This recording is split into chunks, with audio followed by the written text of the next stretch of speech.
Hello champions and future champions, hello Chessmood family. Today we will speak about blunders.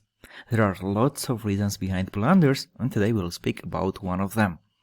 When it's going positional fight for many moves, some strategical battle, very often our mind is getting frozen and it doesn't think about tactics. And this is when even Grandmasters and even top level Grandmasters are making lots of blunders. Today I will show you two examples. One is from my game and one is from Forest and Aronian's game. So this position is from Armenian Championship in 2014, already many years ago, and my opponent was also Grandmaster Grigorian. It's not my brother, just Grigorian is one of the most common surnames in Armenia. So no, he's not my brother.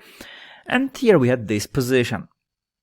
He played King G2 and it was my move. Here I have e6 weak pawn, opponent has d4 weak pawn. White has bishop pair. However, during the game I thought that my position should be better, because the bishop on b2 is very limited with the d4 pawn, and my pawns are here on the light squares, and I have here dark square bishop. Everything is super for me. However, after trying to getting deeper into position, I figured out that I don't have any advantage, and the position is around equal. The thing is that if I try to play knight e7 and then to take on d4, I am going to lose the e6 pawn. At the same time, after knight e7, if I take d4, white can play rook d1, pin the bishop on d4, and I'm going to lose this piece. So it didn't matter if I play knight e7 or knight c7, anyway, I cannot take the d4 pawn. And how to push forward? I was not seeing a clear way. I can also not leave all my pieces and try to enter with the c line somewhere, because I should worry about the e6 pawn. And if I leave my rook and queen, let's say the rook is on c8 and queen on c7, trying to enter to opponent camp, who will defend the d5 knight. Me or this queen and rook, and I couldn't just leave the knight on d5 without defending. So here I said, let's wait a little bit and see what is going to do opponent. And I played h6, trying to kind of show that I'm going to play g5, but it was not my intention. The opponent played h4, rook c7, queen b3, and I decided to play h5.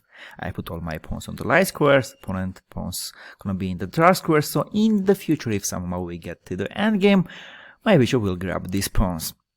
And here, after rook e2, I figured out, no, I cannot do anything, let's just repeat the moves. Queen d8, a4, queen d6, and I thought the opponent will play rook e1, I will play queen d8, we will here repeat, and the grid draw, go home. But the opponent played king f2. He's waiting for me.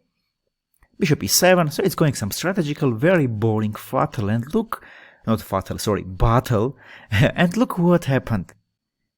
He played king f1, rook c8, I'm just waiting for opponent without understanding what he wants to do, why he doesn't want to repeat the moves. He played rook e5, rook d8, queen c4, and here I was almost going to play rook d7 with the idea rook c7 when I noticed, what? I didn't believe in my eyes what has just happened. Do you see what white missed with their last move playing queen c4? I free you to pause the video and think. Okay, if there was not rook on e5, I would play knight e3, fork, and win the queen. What I can do? I can remove the defender of the e3 square. So if you said queen e5, you are correct. So I saw queen e5, I couldn't believe in my eyes that after this long strategical battle, no opponent can blunder like that, queen c4. But then I thought, I cannot believe that opponent can blunder, but I was also almost blundering and playing rook d7, rook c7. And then I took queen e5, opponent couldn't believe in his eyes, he resigned. And this is happening quite a lot. If it's going some positional fight, some endgames, very boring fight, our mind kind of getting frozen and it doesn't think that there might be some tactics and blunder. We should be aware of this. By the way, earlier, when opponent played king f2 and I played bishop e7, even here I had a tactical option. I forgot to pause the video and think. Well, here I could play knight c3, removing my knight on d5 in front of the queen on d6, and now I am with two pieces attacking the d4 pawn. And here I am using the tactics that after bishop c3, I can take rook c3. If white takes queen c3, I play bishop d4, and the next move I win the queen. After knight c3, if white plays rook d2, now there is some calculations with bishop d4, but there is also knight e4 check. Fork, white should give up their bishop, and after bishop e4, fe4, here I have very good position. Opponent pawns are on the dark squares, and they have very bad bishop on b2. My pawns are on the light squares, and here I have the right bishop. Then next move I am going to play queen d5, offer the exchange of the queens. If no, I will enter to opponent camp with rook c4, and I would take advantage.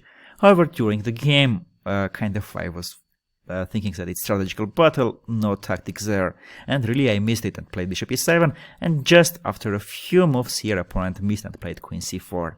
Guys, this happens quite a lot, even in Grandmaster level. I will show you one very recent example. The position is from the game Forest and Aronian. Here white played king g1, and the position happened after many moves in the endgames. Aronian was slowly improving the position. He won the pawn, and here they got opposite colored bishops. And here Aronian played f3, a move which seems very good. The g2 pawn is pinned because the rook is on h2, and if king h2, then fe2, threatening e1 queen. If bishop c3, black can play d4. White should stay on this diagonal, stopping the e1, and if bishop e1, c3, c2, and then winning the game. However, this was a tragedy, because after f3, here white is winning. Do you notice what here blundered Aronian? Okay, after f3, Aronian blundered the tactics that here white can play g4. Discovered attack with a check, and now the next move white takes the rook on h2 with the rook. And here, when Aronian was just pawn up, he blundered f3 g4 move and then lost the game. So even on this level it happens quite a lot. If it's going a strategical battle or a very boring endgame, our mind is getting frozen and then we blunder something. So be aware of that and try to somehow warm up your brain to notice such tactics. At the end of the lesson I have a homework for you. With black plays one of our Chessmood team members, Torosian, very strong player, and here in this position he didn't know what to do, to play king f8 or king f6. They were playing already around 20 moves, a boring endgame, and here Torosian played king f6, trying to keep the king active. Can you guess what he missed playing with king f6? You can post your answers in the comment section of the video. And I'm looking forward to seeing you during the next daily lessons with a Grandmaster. Hopefully after this video you will blunder a little bit less. Take care guys, see you soon.